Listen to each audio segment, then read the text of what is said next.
길은 어디 있습니까? 내 평생에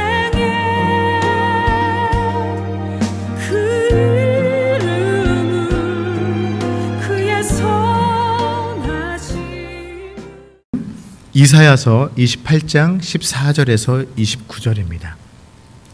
이사야서 28장 14절에서 29절 말씀입니다. 저와 교독하면서 말씀 읽도록 하겠습니다. 이러므로 예루살렘에서 이 백성을 다스리는 너의 오만한 자여, 여호와의 말씀을 들을지어다. 너희가 말하기를 우리는 사망과 언약하였고 스올과 맹약하였은즉 넘치는 재앙이 밀려올지라도 우리에게 미치지 못하리니 우리는 거짓을 우리의 피난처로 삼았고 허위 아래에 우리를 숨겼음이라 하는도다. 그러므로 주 여호와께서 이같이 이르시되 보라 내가 한 돌을 시온에 두어 기초를 삼았노니 곧 시험한 돌이요 귀하고 견고한 기초돌이라. 그것을 믿는 이는 다급하게 되지 아니하리로다. 나는 정의를 측량줄로 삼고 공의를 저울줄로 삼으니 우박이 거짓의 피난처를 소탕하며 물이 그곳에 넘칠 것인즉 너희가 사망과 더불어 세운 언약이 패하며 스올과 더불어 맺은 맹약이 서지 못하며 넘치는 재앙이 밀려올 때에 너희가 그것에게 밟힘을 당할 것이라. 그것이 지나갈 때마다 너희를 잡을 것이니 아침마다 지나가며 주야로 지나가리니 소식을 깨닫는 것이 오직 두려움이라. 침상이 짧아서 능히 몸을 펴지 못하며 이불이 좁아서 능히 몸을 싸지 못함 같으리라 하셨느니라. 대저 여호와께서 부리심산에서와 같이 일어나시며 기브온 골짜기에서 같이 진노하사 자기의 일을 행하시리니 그의 일이 비상할 것이며 자기의 사역을 이루시리니 그의 사역이 기이할 것임이라. 그러므로 너희는 오만한 자가 되지 말라. 너희 결박이 단단해질까 하노라. 대저 온 땅을 멸망시키기로 작정하신 것을 내가 만군의 주 여호와께로부터 들었느니라. 너희는 귀를 기울여 내 목소리를 들으라. 자세히 내 말을 들으라. 파종하려고 가는 자가 어찌 쉬지 않고 갈기만 하겠느냐. 자기 땅을 개간하며 고르기만 하겠느냐. 지면을 이미 평평히 하였으면 소의 양을 뿌리며 돼의 양을 뿌리며 소맥을 줄줄이 심으며 대막을 정한 곳에 심으며 규리를 그 가에 심지 아니하겠느냐. 이는 그의 하나님이 그에게 적당한 방법을 보이사 가르치셨으며 소의 양은 도리깨로 떨지 아니하며 돼의 양에는 수레바퀴를 굴리지 아니하고 소의 양은 작대기로 떨고 돼의 양은 막대기로 떨며 곡식은 부수는가 아니라 늘 떨기만 하지 아니하고 그것에 수레바퀴를 굴리고 그것을 말굽으로 밟게 할지라도 부수지는 아니하나니. 함께 읽겠습니다. 이도 만군의 여호와께로부터 난 것이라. 그의 경영은 기묘하며 지혜는 광대하니라. 아멘. 혹시 뉴 노멀 이런 단어를 들어보셨습니까? 뉴 노멀이란 시대의 급격한 변화에 따라서 새롭게 바뀌게 된 표준이나 기준을 가리킵니다. 우리가 지금 맞이하고 있는 이 코로나 바이러스는 지금까지 우리가 진리라고 생각했던 가치나 기준들을 한순간에 바꿔놓았습니다. 여러 가지 예가 있겠지만 다른 예는 들지 않겠습니다. 우리가 드리는 예배만 봐도 그렇습니다. 지금까지 우리의 기준에서의 예배란 그리스도를 주라 시인한 이 신앙 공동체가 이 교회라는 한 공간에서 드려졌던 거룩한 의식이었죠. 또 간혹 사정상 예배에 참석할 수 없는 성도만 영상으로 예배를 드렸죠. 하지만 이 코로나가 우리의 예배를 바꿨습니다. 신앙 공동체가 모이지 않고 또 가정에서 또 화면으로 예배를 드리기도 하죠. 이 코로나 바이러스는 우리 일상의 많은 기준들을 바꿔놓기 시작했습니다. 그런데 흥미롭게도 과거 하나님의 말씀에 귀 기울이지 않았던 이스라엘 백성에게도 그들의 죄성에 의한 이 뉴노멀의 시대를 살아가고 있었다는 사실입니다. 오늘 본문 다시 한번 14절, 15절을 저와 함께 읽도록 하겠습니다. 이러므로 예루살렘에서 이 백성을 다스리는 너희 오만한 자여, 여호와의 말씀을 들을지어다. 너희가 말하기를 우리는 사망과 언약하였고 스올과 맹약하였은즉 넘치는 재앙이 밀려올지라도 우리에게 미치지 못하리니 우리는 거짓을 우리의 피난처로 삼았고 허위 아래에 우리를 숨겼음이라 하는도다. 아멘. 이 말씀의 역사적인 배경을 아주 간략하게 설명드리겠습니다. 오늘 말씀은 북이스라엘이 아수르에 의해 멸망하기 직전에 주어진 말씀입니다. 점점 강성해지는 적인 이 아수르에 대항하기 위해서 또 북이스라엘이 멸망하는 것을 지켜보는 이 남유다가 자신의 이방 민족인 애굽과 동맹을 맺으려고 합니다. 그들의 주인의 하나님을 의지하지 않고 눈에 보이는 가장 강해 보이는 대상과 동맹을 맺으면서 본인들이 안전하기를 간절히 바랬던 겁니다. 이런 역사적인 배경을 토대로 오늘 말씀을 계속 묵상하겠습니다. 자, 본문으로 돌아와서 우리 방금 읽었던 것처럼 이 죄성이 가득한 이스라엘 백성에게는, 특별히 이스라엘 이 지도자들에게는 우리의 상식을 뛰어넘는 말도 안 되는 기준이 적용되고 있었다는 겁니다. 이 위기의 순간에 그 위기를 모면하려고 다른 사람들도 아닌 이방인인, 그들이 점령해야 될 이방인인 애굽과 동맹을 맺어버립니다. 이것이 너무 개탄스러워서 이사야 선지자가 말합니다. 너희가 말하기를 우리는 사망과 언약하였고 스올과 맹약했다. 그렇게 말하죠. 그렇죠. 이들은 사망과 언약을 맺은 겁니다. 언약이 뭡니까? 창세기부터 줄곧 이 언약이라는 단어는 하나님이 그의 백성과 하셨던 거룩한 약속이었죠. 이 언약의 결과는 사망이 절대 아니었습니다. 절대 그럴 수가 없습니다. 왜냐하면 언약의 주체이신 하나님이 바로 생명의 하나님이시기 때문입니다.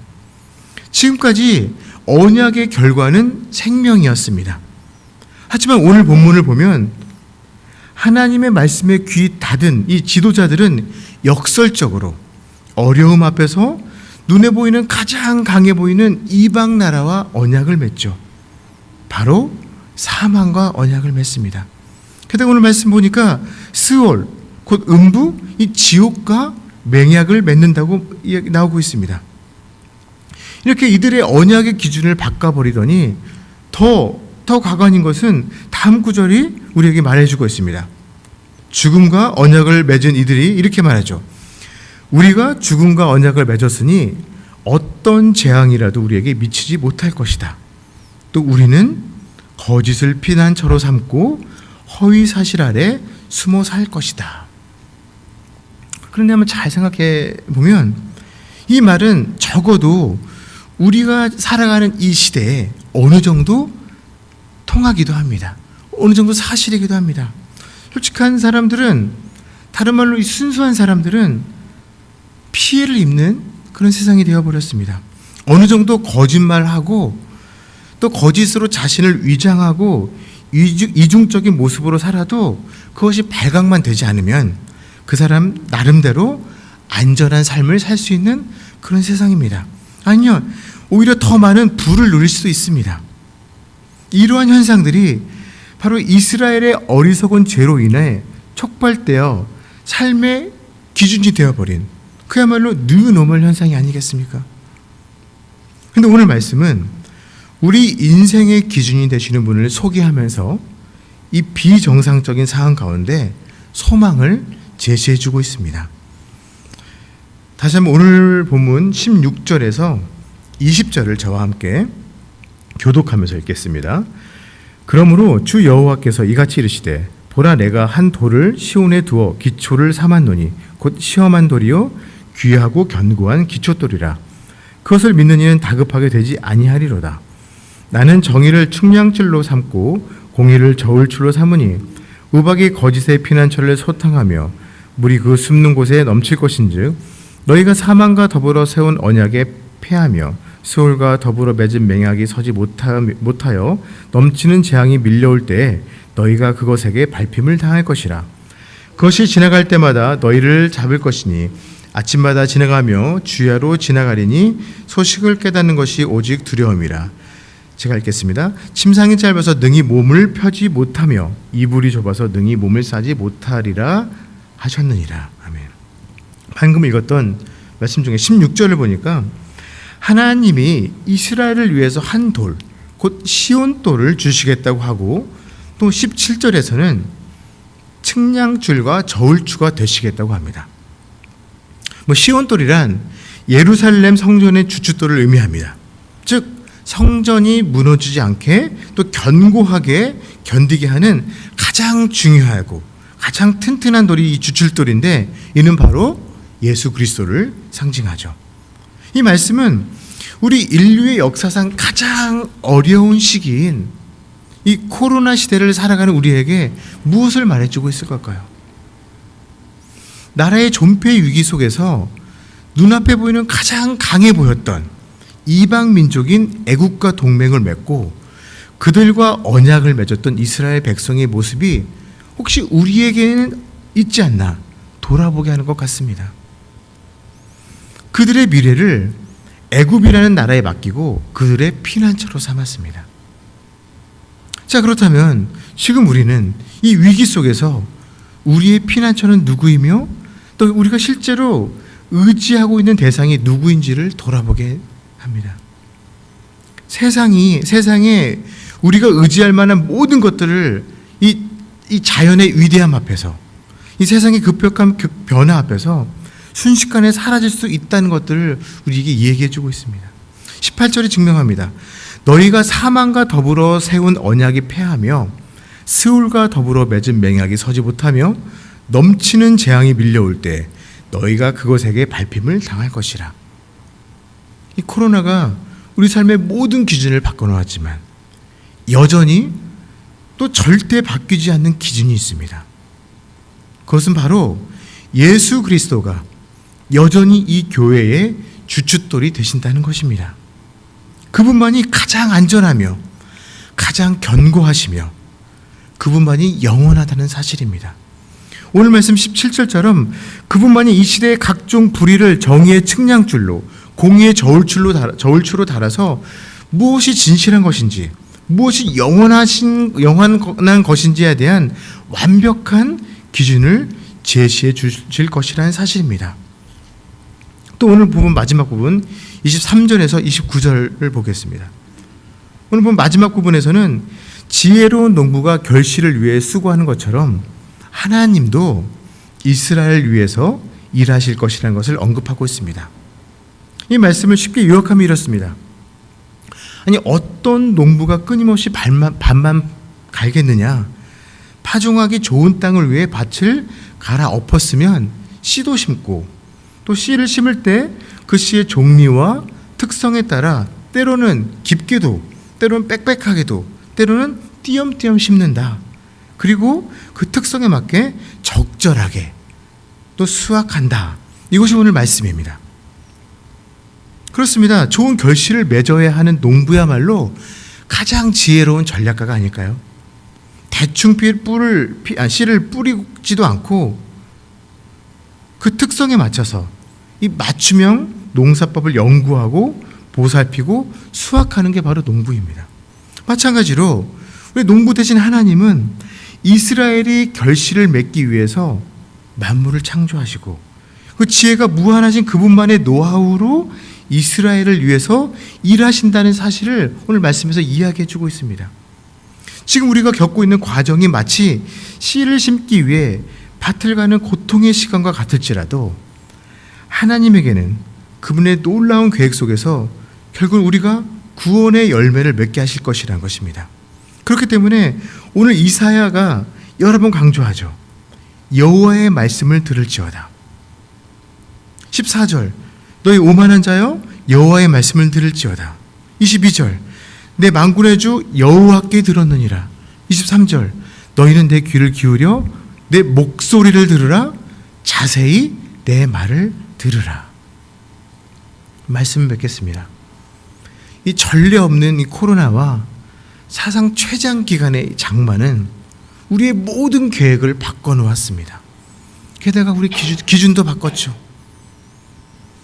우리뿐만 아닙니다. 대한민국뿐 아니라 전 세계는 급변하는 이 환경 속에서 기존의 굳건히 믿었던 가치관들을 바꾸고 있습니다.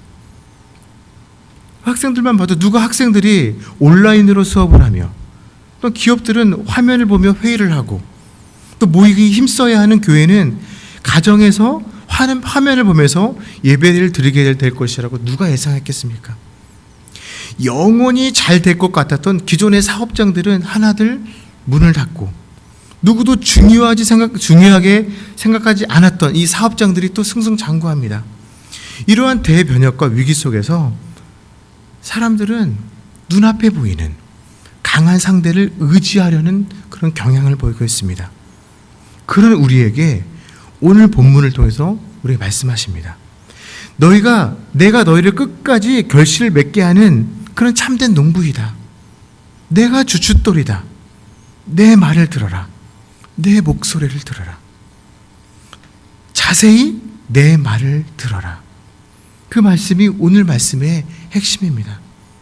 오늘 하루 그 음성에, 그 영원하신 하나님의 음성에 귀 기울이고 듣게 되는 그런 복된 하루 되시기를 주님의 이름으로 축복합니다. 기도하시겠습니다. 영원하며 또 변함없는 절대 기준 되신 하나님, 유다가 급변하는 세계 정세 속에서 눈앞에 보이는 곧 없어질 이방 민족과 언약을 맺었던 것을 우리가 묵상했습니다.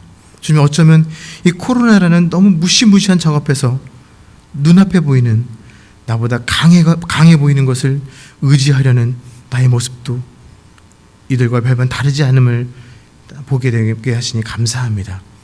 가장 튼튼하고 삶의 기준 되신 주님만을 의지하겠습니다. 또한 나의 영원한 농부가 되어주셔서 내가 주님 나라 가는 그날까지 구원의 결실을 맺게 도와주십시오. 오늘 또 하루 주님 말씀만 의지하고 또 주님 말씀을 듣겠습니다. 함께하여 주옵소서. 살아계신 예수님 이름으로 기도합니다. 아멘.